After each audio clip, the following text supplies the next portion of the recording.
57వ శ్లోకము. యః సర్వత్రానభిస్నేహాస్తత్తః ప్రాప్యాశుభాశుభం నాభినందతి నాద్వేష్టి తస్య ప్రజ్ఞా ప్రతిష్ఠితా.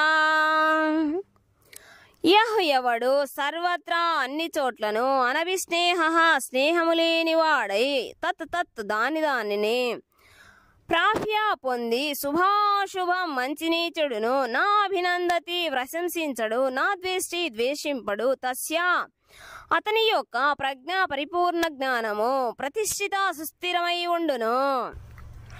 ఈ భౌతిక జగత్తులో తనకు ప్రాప్తించిన మంచి చెడులను ప్రశంసించుటగాని ద్వేషించుటగాని చెయ్యక వాటిచే ప్రభావితుడు కానివాడు పరిపూర్ణ జ్ఞానమున సుస్థిరుడై ఉండును. భాష్యము. ఒకరికి ఈ భౌతిక జగత్తులో ఎల్లప్పుడూ మంచి చెడులలో ఏదో ఒకటి కలుగుతుండును. అట్టి భౌతిక ఒడుదుడుకులచే కలత చెందక మంచి చెడులచే ప్రభావితుడు కానివాడు కృష్ణ చైతన్యములో స్థితుడైనట్లుగా తెలియబడును. ఈ భౌతిక జగత్తు ద్వంద్వములతో నిండి ఉండుట చేత ఈ జగత్తులో జీవించి ఉన్నంతకాలము ఒకరికి ఎల్లప్పుడూ మంచి చెడులలో ఏదో ఒకటి సంభవిస్తూనే ఉండును. కానీ కృష్ణ చైతన్యములో నెలకొనిన వ్యక్తి సర్వమంగళకరుడైన శ్రీకృష్ణునితోనే సంబంధమును కలిగి ఉండుట చేత అట్టి మంచి చెడులచే ప్రభావితుడు కాడు. అట్టి కృష్ణ చైతన్యము పారిభాషికముగా సమాధి అను పరిపూర్ణ ఆధ్యాత్మిక స్థితిలో మానవుని నెలకొల్పును. 58వ శ్లోకము. యదా సంహరతే చాయం కూర్మో జ్ఞానీవ సర్వసః ఇంద్రియాణీంద్రియార్థేభ్యస్తస్య ప్రజ్ఞా ప్రతిష్ఠితా.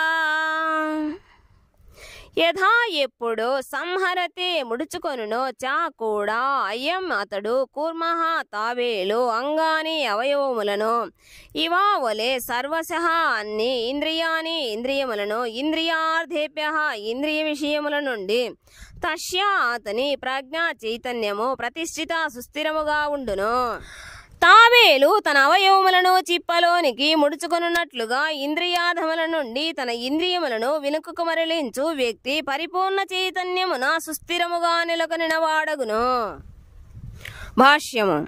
తన ఇంద్రియములను తాను కోరినట్లుగా ఒక పద్ధతి ప్రకారము నియంత్రించగలుగుటయే యోగికి లేదా భక్తునికి లేదా ఆత్మానుభూతిని పొందిన వానికి పరీక్ష. సాధారణముగా జనులు ఇంద్రియములకు దాసులై వాటి ఆదేశముననుసరించి నడుచుకొందురు. యోగి ఏ విధముగా నెలకొని ఉండునను ప్రశ్నకు ఇదే సమాధానము. ఇంద్రియములు విషసర్పములతో పోల్చబడును. అవి ఎల్లప్పుడూ తమ ఇష్టానుసారము ఎట్టి నియంత్రణ లేకుండా విచ్చలవిడిగా నడుచుకోదలుచును. యోగి లేక భక్తుడు ఈ సర్పములను నియంత్రించు పాముల వాని వలె గొప్ప సామర్థ్యమును కలిగి ఉండవలెను. అతడు వానిని ఎప్పుడునూ యథేచ్ఛగా సంచరించుటకు అనుమతించరాదు. వైదిక సాహిత్య గ్రంథములలో ఈ విషయమును గూర్చి అనేక ఆదేశములు కలవు. అందులో కొన్ని నియమ నిబంధనలు కలవు. మానవుడు నియమ నిబంధనలను అనుసరిస్తూ ఇంద్రియ భోగానుభవములను నియంత్రించనిదే కృష్ణ చైతన్యములో స్థిరత్వమును సాధ్యపడదు. అందుకు తాబేలు ఒక మంచి ఉదాహరణగా ఇక్కడ చెప్పబడినది. తాబేలు తన అవయవములను ఏ క్షణములోనైనను ముడుచుకొని ప్రత్యేక ప్రయోజనముల కొరకు ఏ క్షణములోనైనను వాటిని తిరిగి ప్రదర్శించగలదు. అట్లే కృష్ణ చైతన్యవంతులని ఇంద్రియములు కేవలము భగవత్ సేవలో ఏదో ఒక ప్రత్యేక ప్రయోజనము కొరకై వినియోగించబడి ఇతర విషయముల నుండి ఉపసంహరించబడును. ఇంద్రియ తృప్తి కొరకు కాకుండా భగవత్ సేవ కొరకే తమ ఇంద్రియములను వినియోగించవలనని అర్జునునికి ఇక్కడ ఆదేశించబడుతుండెను. ఇంద్రియములనన్నింటినీ ఎల్లప్పుడూ భగవంతుని సేవలోనే నెలకొల్పవలననే విషయము ఇక్కడ ఇంద్రియములను తనలోనికి ముడుచుకోగలిగేలా తాబేలు ఉదాహరణతో పోల్చి చెప్పబడినది. 59వ శ్లోకము.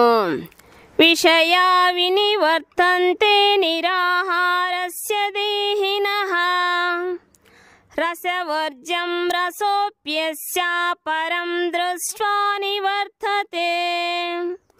విషయాః ఇంద్రియార్థములు వినివర్తంతే మరలించుటకు యత్నించబడును. నిరాహారస్య నిషేధముల ద్వారా దేహినః దేహదారికి రసవర్జం రుచిని విడిచి రసహు ఆపి ఇంద్రియ భోగానుభవం పట్ల రుచి కూడా అస్యా అతనికి పరమ సత్యమును దృష్ట్వా అనుభూతి ద్వారా నివర్తతే విడివడును. బద్ధజీవుడిని ఇంద్రియ భోగముల నుండి నిగ్రహించినను ఇంద్రియార్థముల పట్ల రుచి అట్లే నిలిచి ఉండును. కానీ అత్యున్నతమైన కృష్ణ చైతన్యమును రసాస్వాదన ద్వారా ఇంద్రియార్థముల పట్ల అట్టి రుచి అతనిలో నశించును.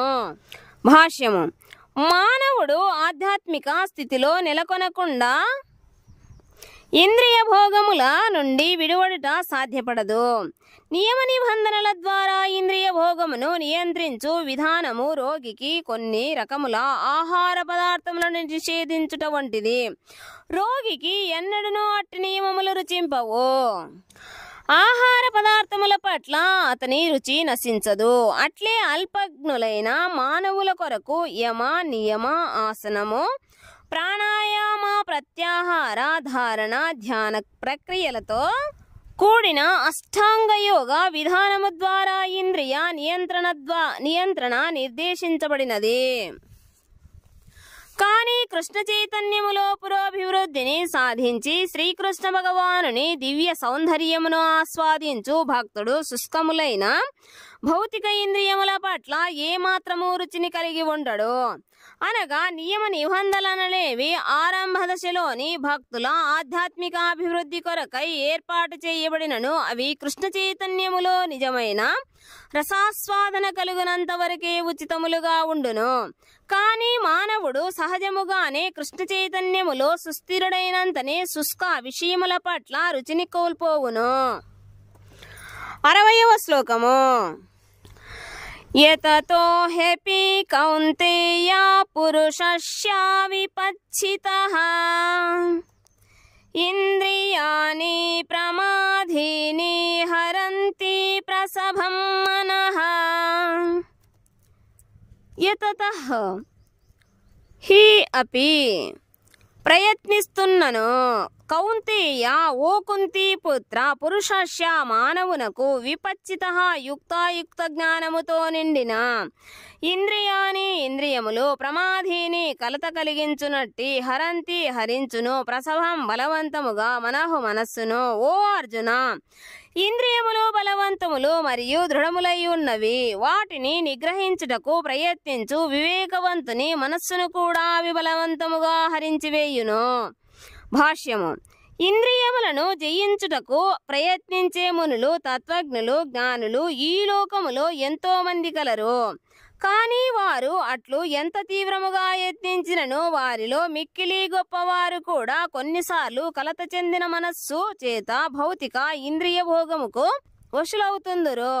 మహర్షి మహాతపస్వి అయిన విశ్వామిత్రుడు కూడా కఠిన తపస్సుతో యోగాభ్యాసముతో ఇంద్రియములను నియంత్రించుటకు యత్నించినను మేనక చేత ఆకర్షించబడి మైథున భోగముకు వశుడయ్యను. ప్రపంచ చరిత్రలో ఇటువంటి ఉదాహరణలు ఎన్నో కలవు.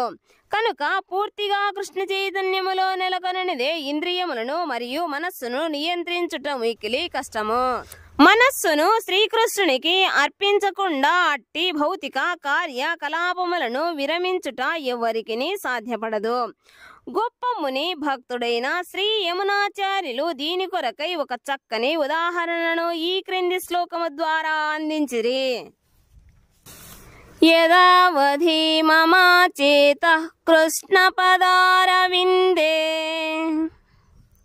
నవనవారసాధామన్యుధ్యతం రంతుమాసీత్ తదావధి బతా నారీ సంఘమే స్మర్యమానే భవతి ముఖా వికారః సుష్టు నిష్ఠీవనం చ.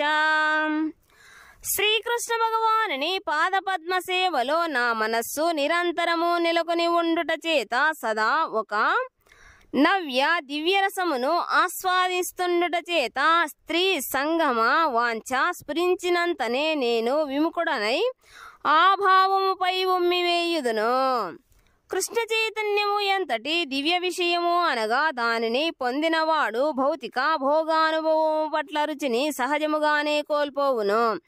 అది ఆకలి ఉన్నట్టి వ్యక్తి చక్కటి పుష్టికరమైన ఆహారముతో తన ఆకలిని పోగొట్టుకొనుట వంటిది. అంబరీష మహారాజు తన మనస్సును ఎల్లప్పుడూ కృష్ణ చైతన్యములో నెలకొల్పుట చేతనే అతడు గొప్ప యోగి అయిన దుర్వాసముని కూడా జయించగలిగెను. సవై మనః కృష్ణ పదారవిందయోర్వచాంసి వైకుంఠ గుణానువర్ణనే. భాగవతము 9వ స్కందము 4వ అధ్యాయము 18వ శ్లోకము.